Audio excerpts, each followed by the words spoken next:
बिस्मिल्लाहिर्रहमानिर्रहीम। अस्सलामुअलैकुम नाजरीन, आज मैं आपके लिए एक सच्ची और खौफनाक कहानी लेकर आई हूँ। लेकिन इससे पहले कि मैं कहानी शुरू करूँ, जो लोग हमारे चैनल पर नए हैं उनसे गुजारिश है कि वो हमारे चैनल कहानी महल को सब्सक्राइब कर लें, ताकि आपको हमारी इस तरह की दिलचस्प कहानियां बर वक्त मिलती रहें। एहसान जवारपुर के गांव में रहता था। वो एक खूबसूरत गांव था। उसके पास ही एक नदी बहती थी। हर तरफ हरियाली थी। एहसान एक जिम्मेदार का बेटा था और मैट्रिक करने के बाद वो अपने खेतों पर काम करने लगा। उसका बाप बहुत खुश था कि उसे एक मेहनती औलाद मिली। वो भी एहसान की हर ख्वाहिश पूरी करता था।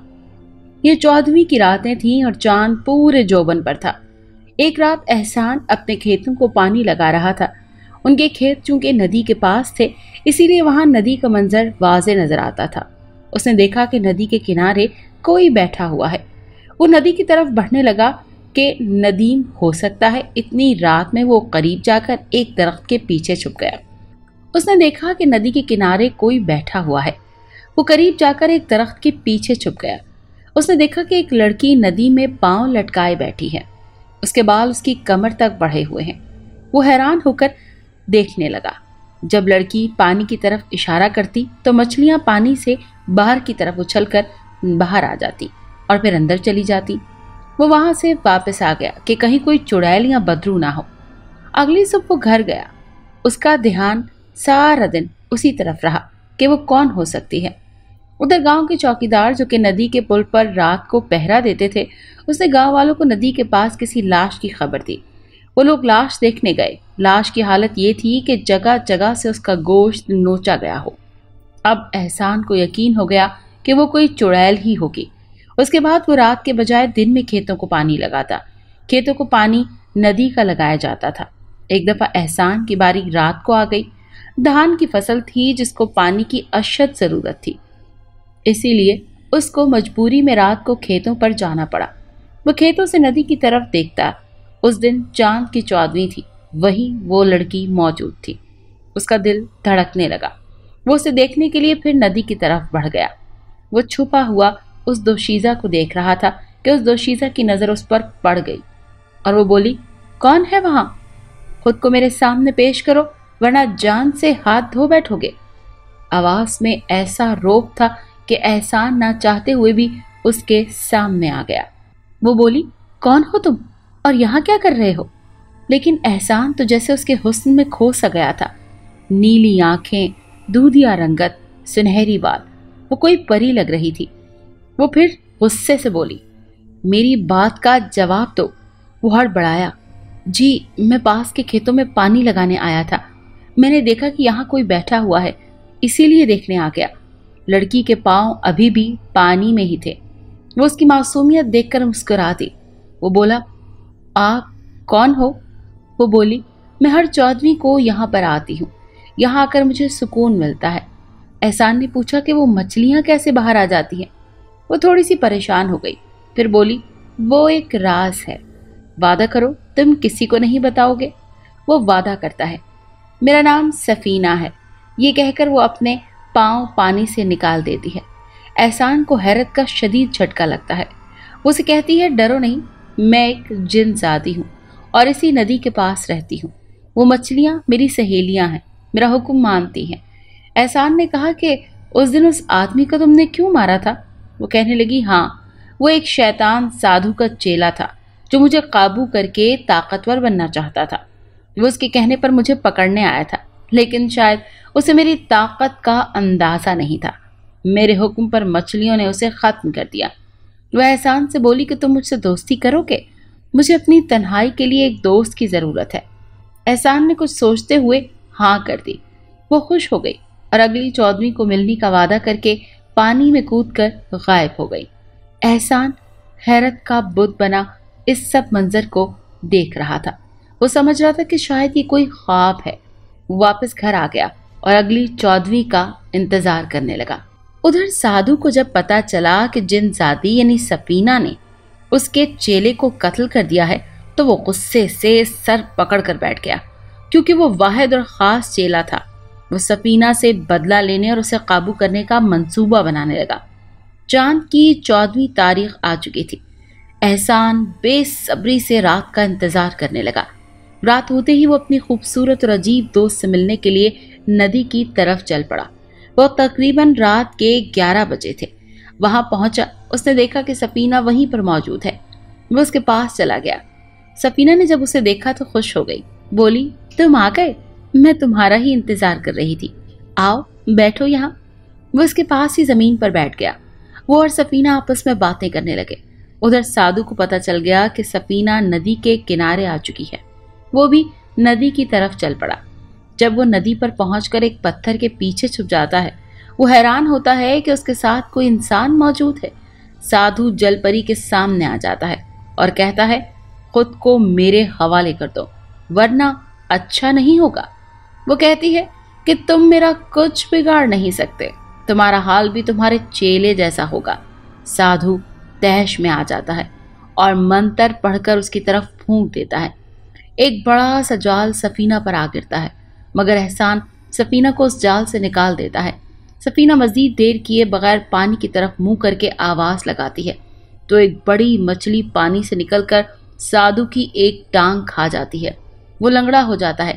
سفینہ اسے ختم کرنے کے لیے اس کی طرف بڑھتی ہے، لیکن وہ سادھو اس کے پہنچنے سے پہلے ہی وہاں سے غائب ہو جاتا ہے۔ احسان حیرت کا بت بنے یہ سب کچھ دیکھ رہا ہوتا ہے۔ سفینہ اس سے کہتی ہے، یہی وہ منحوس سادھو ہے جو مجھے اپنے قابو میں کر کے طاقتور بننا چاہتا ہے۔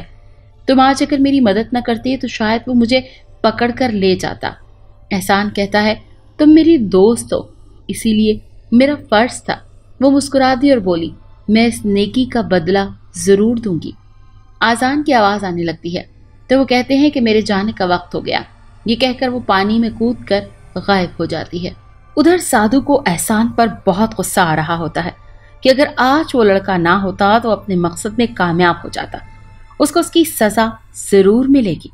احسان کو ایک دن اس کے والد صاحب کہتے ہیں کہ بیٹا، اب تم بڑے ہو گئے ہو، میں سوچ رہا ہوں کہ تمہاری شادی کر دی جائے، کیا خیال ہے تمہارا؟ وہ کہتے ہیں کہ تمہارے تایا کی بیٹی شبانہ کیسی ہے؟ پڑھی لکھی ہے اور گھریلو بھی ہے۔ وہ کہتا ہے کہ جیسی آپ کی مرضی۔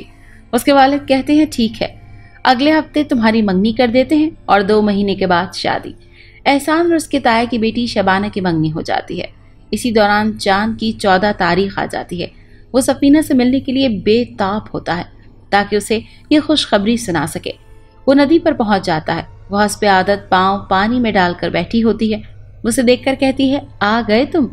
وہ اسے کہتا ہے کہ تم چاند کی 14 کو ہی کیوں آتی ہو، روز کیوں نہیں آ سکتی؟ وہ کہتی ہے، میں بلا ضرورت باہر نہیں آتی، آج رات چاند کی روشنی سے میری طاقت میں اضافہ ہوتا ہے۔ احسان کہتا ہے، مجھے تم کو ایک خوشخبری دینی ہے۔ پھر وہ اسے اپنی منگنی اور شادی کی تاریخ کے بارے میں بتا دیتا ہے۔ وہ یہ خبر سن کر افسردہ سی ہو جاتی ہے، لیکن مسکراتے ہوئے وہ اسے مبارکباد دیتی ہے۔ اصل میں وہ احسان کو پسند کرتی تھی، لیکن بتانے سے کتراتی تھی۔ اس نے کہا، میں اب چلتی ہوں احسان۔ احسان کہتا ہے، اتنی جلدی؟ وہ کہتی ہے، بس آج ذرا جلدی ہے۔ وہ افسردگی سے پانی میں کود جاتی ہے۔ احسان سوچتا ہے کہ اسے آج کیا ہو گیا ہے۔ وہ کیا جانتا تھا کہ سفینہ اسے پسند کرتی ہے؟ وہ گھر آ جاتا ہے۔ ادھر سادھو کے دماغ میں ایک سازش آتی ہے جسے سوچ کر وہ مسکرا دیتا ہے۔ وہ دل میں کہتا ہے کہ میں اپنی ٹانگ کا بدلہ ضرور لوں گا۔ اب وہ لڑکا مجھے اس جنزادی تک پہنچائے گا۔ احسان کی شادی میں 2 ہفتے رہ گئے۔ وہ اس دوران سفینہ سے بھی ملتا، لیکن اس کا لہجہ افسردہ ہی ہوتا اور وہ زیادہ دیر اس کے پاس نہ رہتی۔ ایک رات وہ کھیتوں کی طرف جاتا ہے تو اس کو یوں محسوس ہوتا ہے کہ کوئی اس کا پیچھا کر رہا ہے۔ وہ پیچھے مڑ کر دیکھتا ہے تو کوئی نہیں ہوتا۔ وہ وہم سمجھ کر آگے بڑھ جاتا ہے، لیکن یہ اس کا وہم نہیں ہوتا، بلکہ وہ سادھو اس کے پیچھے ہوتا ہے، لیکن اسے نظر نہیں آ رہا ہوتا کیونکہ اس نے خود کو اپنے جادو سے پوشیدہ کیا ہوتا ہے۔ جب احسان اپنے کھیتوں پر بیٹھتا ہے تو سادھو پیچھے سے اس پر سانپ چھوڑ دیتا ہے، جس کے کاٹنے سے وہ صرف بے ہوش ہوتا ہے۔ سادھو سے اٹھا کر لے جاتا ہے اور سفینہ تک اپنے جادو سے خبر پہنچا دیتا ہے کہ اگر وہ اپنے دوست کو زندہ دیکھنا چاہتی ہے تو خود کو اس 14ویں سادھو کے حوالے کر دے۔ چاند کی 14 کو ابھی 2 دن باقی ہوتے ہیں۔ 2 دن بعد رات کو وہ شیطان سادھو جو کہ لنگڑا ہوا ہوتا ہے ندی کے پاس پہنچ جاتا ہے और एहसान को एक दरख्त से बांध देता है और सफीना का इंतजार करने लगता है। थोड़ी देर बाद पानी में हलचल होती है जिसमें से बाहर आ जाती है। साधु उसे देखकर वो शैतानियत से मुस्कुराता है और एहसान से जहर का असर खत्म कर देता है। एहसान को होश आता है तो खुद को दरख्त से बंधा हुआ पाता है। सामने सफीना होती है जिससे साधु कहता है कि अगर वो एहसान की जिंदगी चाहती है तो इस दरख्त में दाखिल हो जाए। सामने एक दरख्त होता है जिसके दरमियान शिगाफ होता है। एहसान चीखता है कि इसमें मत दाखिल होना। वो हसरत से उसकी तरफ देखकर कहती है, मैंने कहा था ना कि इस नेकी का बदला जरूर दूंगी। आज शायद वो वक्त आ गया है। तुम्हारी जिंदगी से बढ़कर मेरे लिए कुछ नहीं है। ये कहकर वो उस दरख्त के शिगाफ में दाखिल हो गई और शिगाफ बंद हो गया और साधु उस दरख्त को लेकर गायब हो गया। उसके गायब होते ही एहसान आज़ाद हो गया, लेकिन वो सर पीट कर रह गया कि उसकी वजह से सफीना उस शैतान के कब्जे में आ गई थी। सुबह सारे लोग शादी की तैयारियों में लग गए, लेकिन एहसान के वालिद को वो नजर ना आया। उसने सबसे उससे मुतालिक पूछा। सबने यही कहा कि उन्होंने खुद उसे नहीं देखा। सभी उसे ढूंढने में लग गए, लेकिन वो उनकी पहुंच से दूर एक नामालूम मकाम की तरफ गामजन था। सिर्फ उसकी मंगेतर शबाना को ही उससे मुतालिक पता था कि वो कहाँ गया है। उधर एहसान को घर से निकले 2 दिन गुजर चुके थे। वो बहुत से आमिलों से राब्ता कर चुका था, लेकिन किसी से भी उसे कुछ हासिल ना हो सका। 2 दिन के सफर के बाद वो एक गांव बोगनपुरा में क़याम पजीर हुआ। वहां एक आमिल जिसकी बड़ी शोहरत थी, उसका नाम सूफी रमजान था। एहसान उससे मिलने का इरादा कर लेता है। वो अगले दिन उसका पता लेकर पहुंच जाता है। उसके आस्ताने पर बहुत ज्यादा रश होता है। जब उसकी बारी आती है तो वो सूफी जी के पास चला जाता है।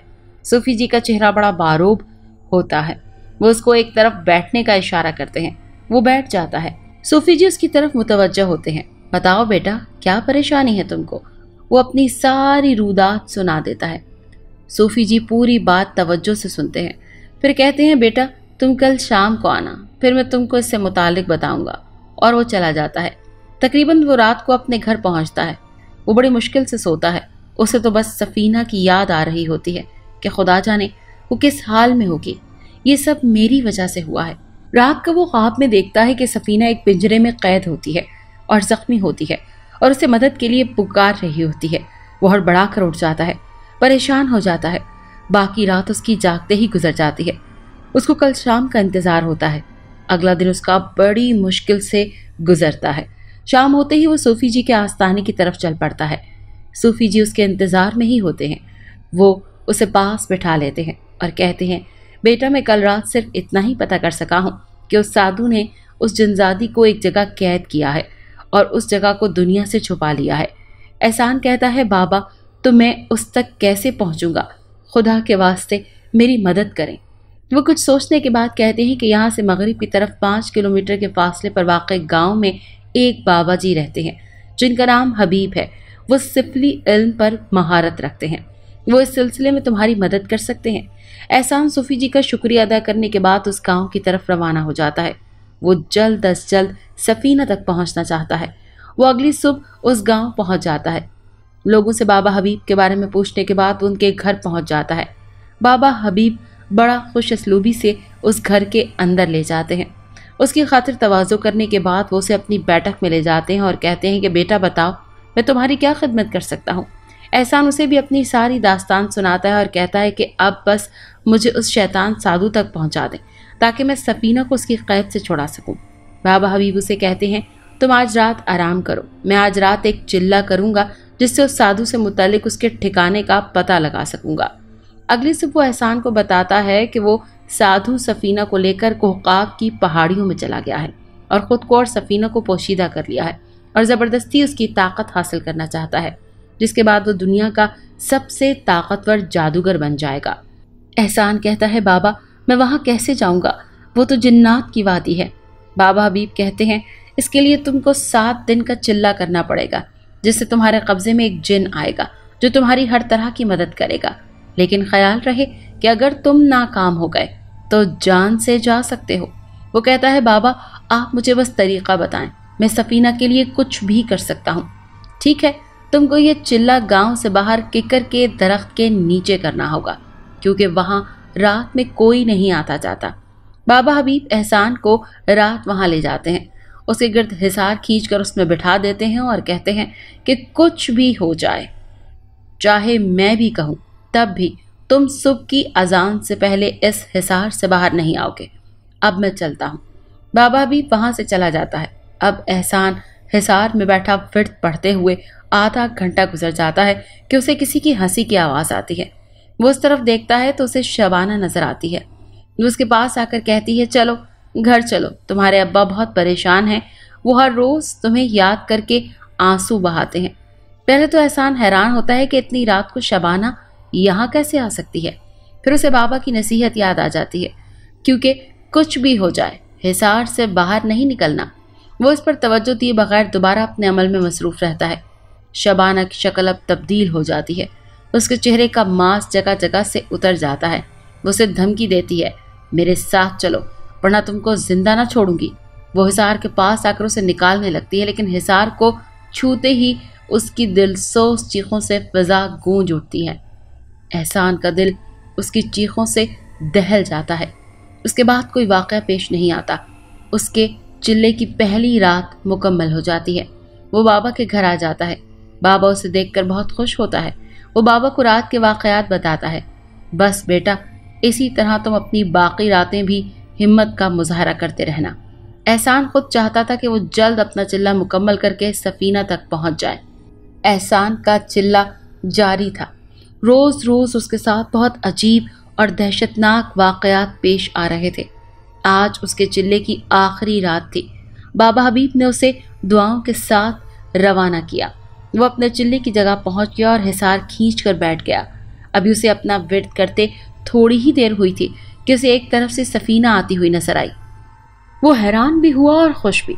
सफीना उसके पास आई और बोली, तुमको अब चिल्ला करने की जरूरत नहीं। बाबा हबीब ने मुझे उस शैतान साधु से आज़ाद करवा लिया है और उसे ख़त्म कर दिया है। एहसान उठने ही लगा, लेकिन साथ ही उसने सोचा कि वो इतनी जल्दी कैसे आज़ाद हो सकती है। वो दोबारा अपने अमल में मसरूफ़ हो गया। वो चीखती रही कि अगर तुम ना उठे तो मैं तुमसे अपनी दोस्ती हमेशा के लिए ख़त्म कर दूंगी, लेकिन वो उसकी बातों पर गौर किए बगैर अपने अमल में मगन रहा। उसने देखा कि वही साधु वहाँ पर आ गया है और उसे कहने लगा कि बाहर निकल आओ वरना सफीना की गर्दन उड़ा दूंगा, मगर एहसान ने उसकी एक ना सुनी। फिर साधु ने सफीना की गर्दन पकड़ ली और देखते ही देखते उसको झटका देकर दूर फेंक दिया। ये इतना वहशतनाक मंजर था कि एहसान के मुंह से चीख निकल गई। फिर वो साधु ने एक बड़ा सांप उसकी तरफ फेंक दिया। वो लहराता हुआ उस तक पहुंच गया, लेकिन हिसार को छूते ही राख हो गया। उसके चिल्ले का वक्त मुकम्मल हो चुका था। एक धमाका हुआ और साधु वहां से गायब हो गया। जब मंजर साफ हुआ तो उसके सामने एक कदावर आदमी खड़ा था जो उसे देखकर मुस्कुरा रहा था। एहसान हैरानी से पूछने लगा, तुम कौन हो? वो बोला, जिसके लिए तुमने ये चिल्ला किया है। वो बोला, तो क्या तुम जिन हो? लेकिन तुम तो एक इंसान की तरह लग रहे हो। वो बोला कि मैं असली रूप में इसलिए नहीं आया कि तुम डर जाओगे। वो बोला, नहीं तो मुझे अपना असली चेहरा दिखाओ, मैं भी तो देखूं कि जिन किस तरह के होते हैं। तुम्हारा नाम क्या है? वो जिन बोला, सुल्तान।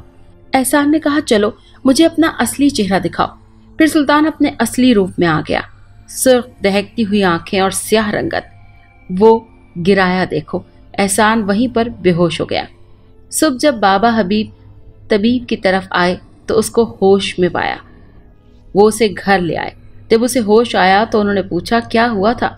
तुम्हारा चिल्ला तो मुकम्मल हो गया था, तो फिर बेहोश हो गए। उसने सब कुछ बता दिया जो उसके साथ हुआ। वो हंस पड़े। तुमको क्या जरूरत थी उसकी असली शक्ल देखने की? अब तुम तैयार हो, उस जिन से कहो कि वो तुमको कोहकाफ की पहाड़ियों में ले जाए। अभी वो बातें कर ही रहे थे कि सुल्तान वहां हाजिर हुआ। वो इंसानी शक्ल में था। एहसान ने बाबा को बताया कि वो मेरे पास खड़ा है। बाबा बोले, वो सिर्फ तुमको ही नजर आएगा। एहसान मशकूर नजरों से बाबा से इजाजत लेते हैं और उसे दुआ देते हैं कि वो अपने मकसद में कामयाब हो जाए।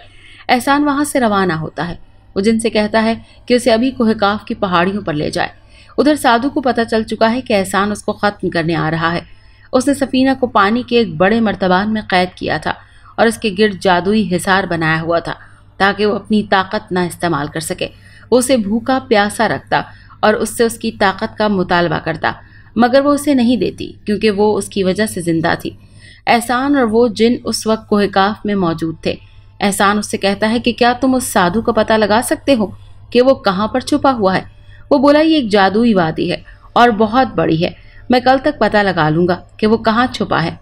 एहसान कहता है कि मुझ में और सब्र नहीं, सफीना न जाने किस हाल में होगी। सुल्तान कहता है मैं सुबह आपको साधु तक जरूर पहुंचा दूंगा। एहसान एक जगह पर आराम करने के लिए लेट जाता है, जबकि वो जिन वहां से गायब हो जाता है। अगली सुबह वो उठता है तो जिन उससे कहता है कि मालिक, मैंने उस जगह का पता लगा लिया है, वो यहाँ से जुनूब की तरफ एक गार में छुपा हुआ है। एहसान और जिन वहां पहुंच जाते हैं, लेकिन गार उनकी कोशिशों के बावजूद भी खुलता नहीं है। जिन बोलता है इस साधु में बहुत सख्त इंतजाम कर रखा है। जिन कहता है अब ताकत इस्तेमाल करने का वक्त है। वो एक बड़े बंदर में तब्दील हो जाता है और जोर जोर से गार के दरवाजे से टकराता है। तीसरी बार में दरवाजा टूट जाता है। एहसान अंदर दाखिल होता है। साधु से देखकर हवास बाख्ता हो जाता है, जबकि सफीना बहुत खुश हो जाती है। एहसान साधु से कहता है कि अब तेरा वक्त आ चुका है। वो जिन को हुक्म देता है कि साधु को खत्म कर दो, लेकिन उसके वार से पहले साधु एहसान को अपनी गिरफ्त में ले लेता है। सफीना जिन से कहती है तुम पहले मुझको आज़ाद करो, क्योंकि साधु बहुत ताकतवर है। जिन ऐसा ही करता है और एक बड़ा पत्थर उस मर्तबान पर मारता है, जिससे वो टूट जाता है। सफीना आज़ाद होती है। खुद को, साधु को और एहसान को वापस एहसान के गांव वाली नदी के किनारे ले आती है। अब साधु एक दरख्त जो कि नदी के साथ होता है बंधा हुआ होता है, जबकि एहसान और सफीना एक तरफ खड़े होते हैं और जिन उनके पास मौजूद होता है। सफीना नदी में कूद जाती है। जब वो बाहर आती है तो उसके साथ मजीद मछलियां और सांप होते हैं। फिर वो उनको साधु को ख़त्म करने का हुक्म देती है। वो सब के सब साधु पर हमला आवर हो जाते हैं और साधु की चीखें आसमान छूने लगती हैं। थोड़ी देर में वहाँ सिर्फ साधु का ढांचा रह जाता है। सफीना एहसान का शुक्रिया अदा करती है। वो कहता है कि ये मुसीबत तुम पर मेरी वजह से आई थी, इसीलिए मुझे माफ़ कर दो। फिर वो जिनसे कहता है कि तुम आज़ाद हो और मेरी मदद का शुक्रिया। वो चला जाता है। सफीना उससे कहती है अब मैं चलती हूँ और शायद आज के बाद हम मिल ना सके। वो कहता है क्यों, तुम ये क्यों कह रही हो? वो कहने लगी कि इंसानी दुनिया में मुझे हमेशा खतरा ही रहेगा और मेरी वजह से तुम भी खतरे में पड़ सकते हो। वो कहता है नहीं, तुम मुझसे मिलने आया करोगी। वो कहती है हाँ, अल्लाह हाफिज। अगर आपको ये कहानी अच्छी लगी है तो इसे लाइक कीजिए और हमारे चैनल कहानी महल को सब्सक्राइब कीजिए। और हाँ, अगर आपके किसी दोस्त, रिश्तेदार या बहन के साथ खुदा न खास्ता इस तरह का कोई भी वाकया पेश आया है तो हमें कमेंट सेक्शन में उसके बारे में जरूर बताइए।